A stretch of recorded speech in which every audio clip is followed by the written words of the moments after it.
What's up, YouTube? RetroBro here, and today we're talking about whether DLC is out of hand or not, and apparently it is. So, since there are plenty of topics that actually support this claim, such as The Taken King, which I'm sure all you guys know about by now, a bunch of other games in the past, we're just gonna go ahead and go with the most relevant one right now, which is LEGO Dimensions. So I went with this article here from Tech Insider because I looked through a lot of different articles that was damage controlling the game, which was complete BS that I already knew. So I went with the most realistic topic, and this one was the best article. Like, it was a lot more honest than all the others. So what you're seeing here is the game is going to cost $100 for the starter pack. So 3 characters for $100. 3 characters for $100.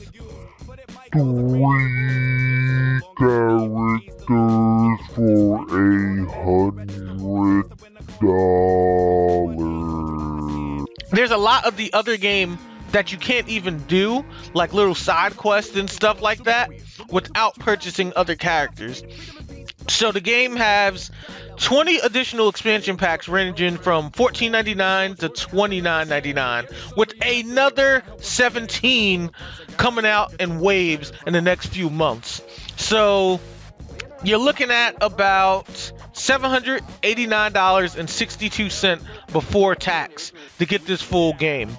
Now, I know a lot of people are probably thinking, but Retro, you don't have to buy everything, but it's the principle that makes this such a big deal. Like, look at this.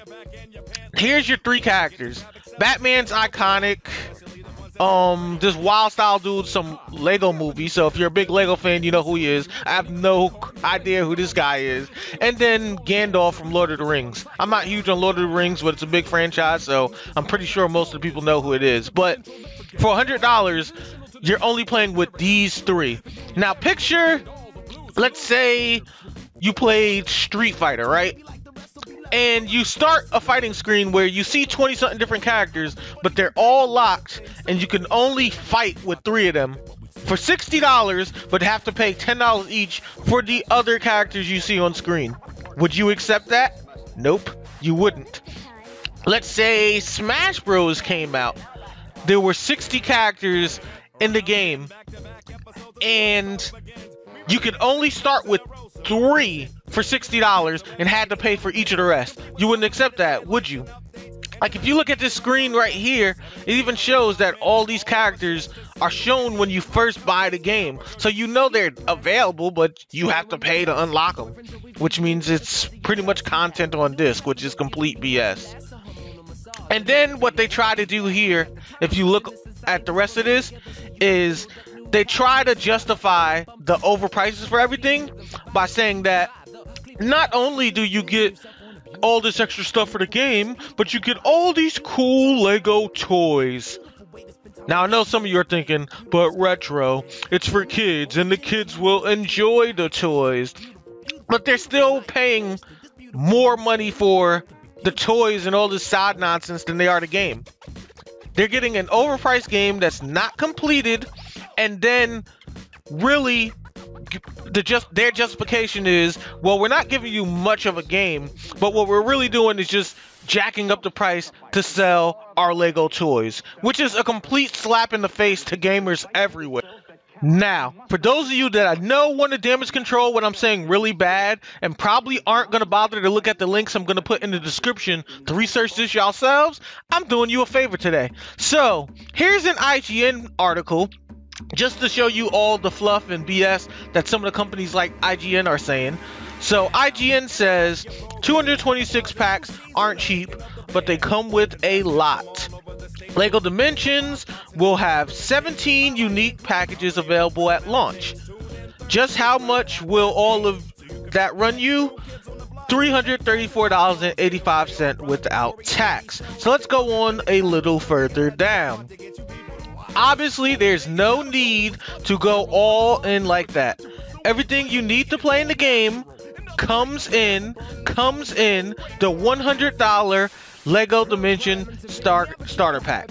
Now, before I go on with the rest of this article, let's keep in mind, and I'm going to put the arrow over it so you guys catch that. I didn't stutter, but when you read the sentence here, it says, everything you need to play the game comes in, and then the dude or female stumbles and says, comes in again, a 100 Lego Dimension starter pack. So whoever wrote this article thought that this was so much BS that they even stumbled over what they wrote and put comes in twice because they couldn't believe this nonsense.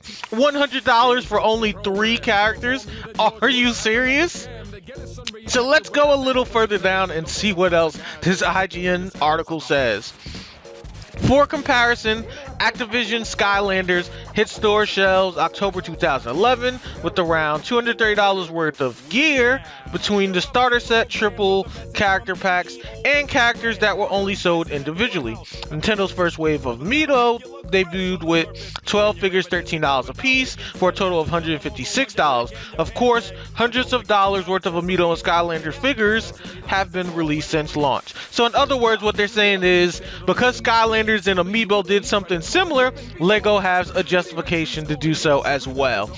When technically, they're not doing it the same exact way, but it's still like a ridiculous amount of microtransactions for LEGO. So I just want to show some of y'all that's like, hey, they don't think what I was going to say was credible, or they want to see proof because they weren't going to bother to see the links, which of course I'm still going to have in the description. You'll have a link to this from IGN, the link from Tech News, and a couple of other links I looked at that weren't in this video at all. But I just want to show you the BS and the proof that yes, DLC is becoming out of hand, and we as gamers and as people need to fight it with our money by not buying into this BS. Anyhow, I'm RetroBro and I am signing out.